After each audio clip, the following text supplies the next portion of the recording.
우리가 앞에서 테이블의 제목을 표현하기 위해서 h1 태그를 썼는데요. 그보다 훨씬 더 좋은 방법이 있죠. 그거는 캡션 태그를 쓰는 겁니다. 그래서 테이블 태그 안에 캡션 태그를 추가해서 이렇게 수업시간표 이렇게 지정해 주게 되면 수업시간표라고 하는 제목이 나오는 거죠. 한번 해볼까요?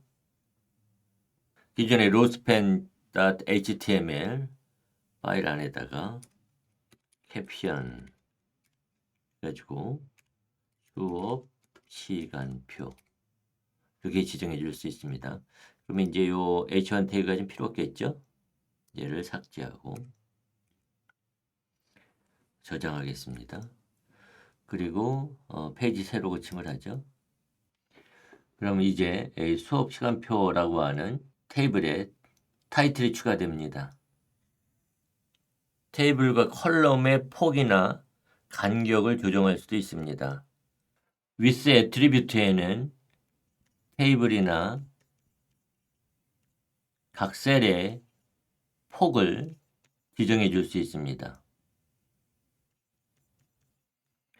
또 셀 패딩 애트리뷰트에는 각 셀의 안에서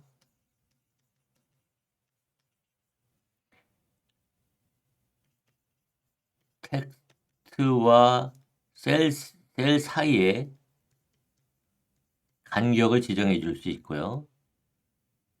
셀 스페이싱 애트리뷰트로 셀 사이에 간격을 지정해 줄 수 있습니다. 그래서 여기서 얘는 테이블이 전체 폭이 400픽셀이고 셀 패딩에 10을 줬기 때문에 각 셀 안에서 텍스트와 셀의 간격이 10픽셀이라는 얘기고요. 그 다음에 셀 스페이싱에 5를 줬기 때문에 셀 사이의 간격이 5픽셀이라는 얘기죠. 그런데 이 애트리뷰트는 이전 코드에서만 사용이 됩니다. 현재 HTML5에서는 이제 더 이상 이런 것을 지원하지 않아요. 물론 이전 코드를 위해서 지금 남겨두기는 했지만 앞으로는 없어질 예정이죠. 이들 애트리뷰트 대신에 CSS, 캐스케이딩, 스타일, 쉬스 얘를 사용해 줘야 됩니다. 그래도 한번 코드를 작성해 볼까요? 여기에 제가 with spacing.html이라고 하는 파일을 추가했습니다. 또 기본적인 코드를 작성을 했어요. 시간이 너무 많이 걸리기 때문에. 첫 번째 로에는 헤더를 정의하고 있습니다. 그래서 첫 번째 컬럼은 비어 있고요. 두 번째 컬럼은 차변, 세 번째 컬럼은 대변, 네 번째 컬럼은 잔액 이렇게 되어 있죠. 그리고 첫 번째 데이터 로에는 첫 번째 컬럼이 1월이고 이거는 헤더입니다. 그리고 두 번째 컬럼, 세 번째 컬럼, 네 번째 컬럼에 각각 차변, 대변, 잔액 값이 들어가 있죠. 여기 세 번째 로에도 마찬가지고요. 2월 달에 차변, 대변, 잔액 데이터가 작성되어 있습니다. 이걸 웹브라우저에 로드해 볼까요? 그러면 이제 이런 결과를 보여주죠. 여기서 우리는 테이블의 폭과 셀 안에서의 간격, 또 셀 사이의 간격을 한번 지정해 보도록 하겠습니다. 그리고 어떻게 변화되는지 보죠. 먼저 테이블 태그 안에 width 속성을 지정하겠습니다. 우선 400을 지정해 주죠. 그 다음에 각 셀에 셀 패딩 애트리뷰트에 10을 주겠습니다. 그래서 셀 안에서의 텍스트와 그 셀 사이의 간격이 이제 10픽셀이 되는 거죠. 그 다음에 셀 스페이싱에는 5를 주겠습니다. 그러면은 셀 사이의 간격들이 셀과 셀 사이의 간격들이 5픽셀이 되는 거죠. 이번에는 헤더의 첫 번째 컬럼에 th 태그 안에 width라고 하는 애트리뷰트 지정하겠습니다. 여기에는 첫 번째 컬럼의 폭을 150으로 지정하고 있어요. 그 다음에 마지막 컬럼, 잔해 컬럼의 위스도 150으로 지정해 주죠. 그리고 저장하겠습니다. 어떻게 변하는지 보세요. 새로 고침하면은 전체 테이블의 폭도 변하고, 그 다음에 여기 컬럼의 폭도 지금 변하고 있죠. 그 다음에 이 안에서 이 셀 사이의 간격도 변했고요. 이 셀 사이의 간격도 변했고, 셀 안에서의 요 간격도 변하고 있습니다. 하지만 제가 앞에서 말씀드렸듯이 이제 이들 애트리뷰트는 옛날 방식이기 때문에 여러분들은 이제 CSS를 사용하셔야 됩니다. 아시겠죠?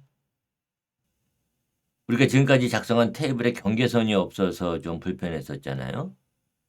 그래서 이 경계선이나 배경 색상도 지정해 줄 수가 있습니다. 그래서 경계선은 보더라는 애트리뷰트에다가 경계선을 지정하면 되고요. 배경 색상은 BG 컬러라고는 애트리뷰트를 통해서 지정해 주면 됩니다. 그래서 보도의 두께를 2로 줬고요. 이거는 이제 웹브라우저마다 좀 달라요. 그다음에 BG 컬러에는 이게 회색 정도의 색깔이에요. 그래서 이렇게 지정해 줄 수 있습니다. 그런데 마찬가지로 이것은 또 테이블을 꾸미는 그런 애트리뷰이기 때문에 이것도 이전 코드입니다. 지금은 더 이상 지원하지를 않아요. 사실 이 코드는. 그래도 이전 코드를 위해서 그 효과는 제공할 수 있어요. 하지만 이제 비주얼 스튜디오 코드도 이 구문을 지원하지 않도록 그렇게 되어 있죠. 그래도 한번 해볼까요? 먼저 저희가 여기다가 보더 백그라운드 .html을 추가했습니다. 그리고 앞에서 본 것과 같은 똑같은 테이블을 미리 작성을 해 두었죠. 이제 우린 여기다가 경계선과 배경 색상을 추가해 보도록 하겠습니다. 먼저 테이블 태그 안에 보더 이퀄 이렇게 주겠습니다. 지금 비주얼 스튜디오도 이 보더라고는 애트리뷰트를 더 이상 지원하지 않기 때문에 빨간색으로 지금 표시하고 있죠. 다음엔 BG 컬러에다가 샵 EF를 주겠습니다. 샵 EF 이렇게 주고요. 또 잔액을 나타내는 컬럼에 여기에도 BG 컬러 여기에다가 이번에는 샵 CC 이렇게 주겠습니다. 그러면 이제 나머지 쪽도 다 마찬가지가 되겠죠? 여기에다 카피해서 여기에도 복사해서 색상을 지정해 주고요. 여기에도 복사해서 색상을 지정해 주기로 하겠습니다. 그리고 저장한 다음에 보도 백그라운드 HTML을 웹브라우저에 로드하겠습니다. 그럼 보도에 2를 줬기 때문에 이런 두께가 나오는 거고요. 또 전체 테이블의 백그라운드 컬러에는 샵 EF 주니까 이 색상이 이 잔액 컬럼의 BG 컬러 애트리뷰트에 샵 CCCCCC가 지정되었기 때문에 이런 색깔이 나오는 거죠.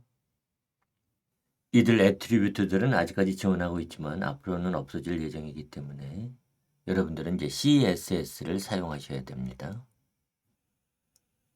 우리가 조금 전에 살펴본 width라든지 셀 패딩, 셀 스페이싱, 또 보더, BG 컬러 이런 애트리뷰트는 이제 없어지는 기능이지만 HTML5에 새로 추가된 그런 태그들도 있어요.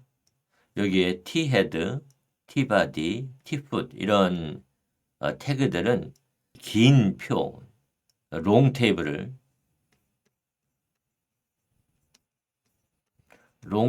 만들 때 사용되는 그런 태그들입니다. 그래서 테이블 태그 안에 T-head 태그를 사용해서 머리글을 작성하는 그런 코드가 오고요. T-body 안에는 본문, 또 T-foot 태그 안에는 바닥글 이런 것들이 오는 태그죠. 여기에서 여러분들이 주의하셔야 될 것은 이들 태그를 사용한다고 해서 지금 당장 테이블의 형식이 바뀌지는 않습니다. 그러니까 여기에 tHead 태그 안에 머리글을 작성한다고 해서 이것이 머리글이다라고 이렇게 표시해 주는 것이 없습니다. tBody도 마찬가지고 tFoot 바닥글도 마찬가지예요. 이들 태그는 일종의 의미론적인 태그라서 시멘틱 tHead 태그 사이에 있는 것이 머리글을 나타내는 것이다 라고 하는 것을 알려주는 거고 tBody 태그 안에 있는 것은 본문이다. 또 tFoot 태그 안에 있는 것은 바닥글이다. 이것을 알려주는 역할을 해주는 거죠. 그러면 이제 어떤 이점이 있느냐 나중에 여러분이 이제 CSS를 적용할 때 아까 얘기했죠. 캐스케이딩 스타일 휘스 적용할 때 이들 태그에 일괄적으로 어떤 장식을 줄 수가 있습니다. 한번 코드를 작성해 보도록 할까요? 그래서 긴 표를 만들려면 이제 시간이 많이 걸리기 때문에 제가 미리 작성해 놨어요. 이게 longtable.html이라고 하는 파일을 생성을 해서 여기서 먼저 테이블 태그 안에 tHead 태그를 추가했죠. 이 tHead 태그 안에는 하나의 로우가 생성이 되고요. 거기 안에 헤더 부분이 있습니다. 그래서 날짜, 수입, 지출, 가계부죠. 그래서 이 tHead 태그 안에는 헤더 부분이 오는 거고요. 그 다음에 tBody 태그 안에는 tr 그래가지고 1월 1일 수입, 지출 이런 값들이 있고요. 그래서 1월 2일, 2월 3일, 2월 4일 해가지고 1월 31일까지의 이제 로우가 쭉 있는 거죠. 그래서 이것이 tBody 태그가 여기서 끝납니다. 그러니까 데이터인 거죠. 본문인 거죠. 그 다음에 tFoot 태그가 오죠. 바닥글이에요. 그래서 여기에서는 지금 총 개 합계 부분을 지금 보여주고 있는 거죠. 하나의 로우가. 이제 이 HTML을 웹브라우저에 로드해 보도록 하겠습니다. 그래서 long table 오프닝 브라우저 그래서 여기서 보이는 것처럼 긴 이제 테이블이 나오고 있죠. 1월 1일부터 1월 31일까지.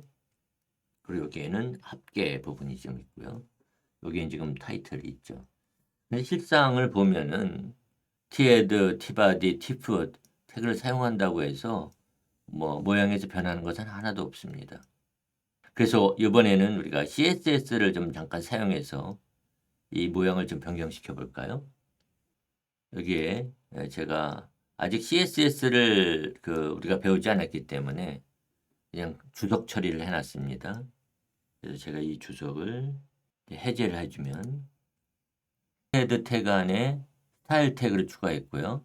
이게 타입은 텍스트 CSS입니다. 그래서 여기에 코드를 잠깐 보면은 테이블에는 보더를 없이 준다. none 이렇게 주고 있어요. 경계선이 없다. 그 다음에 tHead 부분에 th 부분은 경계선 밑에 경계선을 이 픽셀의 실선으로 요 색깔로 표현한다. 이렇게 돼 있죠. 그리고 폭은 120 픽셀이다. 이렇게 지정하고 있습니다. 이렇게 지정하고 있습니다. 또 tf 태그의 td 태그 안에는 위의 경계선을 1픽셀로 실선으로 그어주고 색깔은 요 색깔로 하겠다. 이렇게 돼 있어요. 그러니까 이 전체 테이블에 경계선은 없어요. 경계선은 없는 거고. 그 다음에 tHead 부분, 여기 부분에 밑에 줄이 이렇게 가는 거죠. 실선으로 가요. 그리고 색깔은 요 색깔로 주게 되는 거고요. 밑에도 마찬가지예요. 밑에도 tFoot에는 이번엔 보더가 위에가 이렇게 있는 거예요. 그래서 1픽셀로 되어 있어요. 그러니까 요거는 두껍고 요거는 얇겠죠. 색깔은 같아요. 실선이고 색깔은 같아요. 진짜 그렇게 되는지 한번 볼까요? 이 파일을 저장하고 컨트롤 S 저장하고 이번에는 세로 고침하겠습니다. 그쵸? 그래서 경계선이 이렇게 지금 보이고 있고요. 여기에도 얇은 경계선이 이렇게 보이고 있죠. 그래서 T-헤드나 T-바디, T-풋 이런 태그들은 이렇게 CSS에서 설정할 수 있도록 편리하게 사용할 수 있도록 설정하기 위한 용도이지 이거 자체가 어떤 HTML에서 구별되게 표시해주는 그러한 역할은 하지 않습니다. 또 여기서 본 것처럼 우리가 본 것처럼 보더나 백그라운드 컬러 이러한 애트리뷰트를 사용하는 대신에 이제 우리는 이처럼 CSS를 사용하는 것이죠. 여기에서는 HTML 안에다가 이렇게 CSS를 박아놨지만 여러분 별도의 파일에다가 CSS를 작성한 다음에 HTML에 연결해서 사용하게 됩니다. 그리고 그것이 표준적인 웹페이지 개발 방식입니다. 이것으로 표 태그 모듈을 마치겠습니다.